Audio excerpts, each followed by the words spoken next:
There is no such thing as a hopeless circumstance with God. The Bible is filled with men and women who were faced with impossible situations, but they continued to believe God despite what was going on in the natural.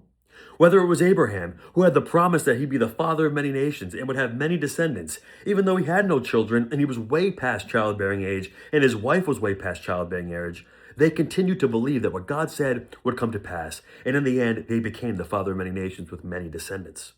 Or whether it was the Shunammite woman who had just lost her son, but she continued to believe that something could be done because she went to the man of God. And when she had the chance to speak negatively or to complain, she instead said, "All is well."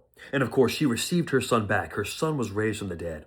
Or whether it was David at Ziklag with his mighty men, when their wives and their children and all their loot had been taken from them. But David inquired of the Lord, strengthened himself, inquired of the Lord, and was able and had the command to get everything back. And of course, him and his men got and restored everything back.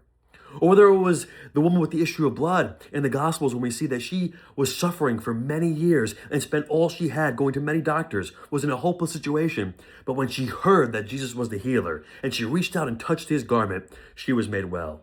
Or even at that very same moment, Jairus, the synagogue leader, whose daughter was on the deathbed, was just about to die. And when he had asked Jesus to come heal her, and Jesus was on his way to heal her, but then people came and told him that his daughter was dead, that there was no hope in that moment.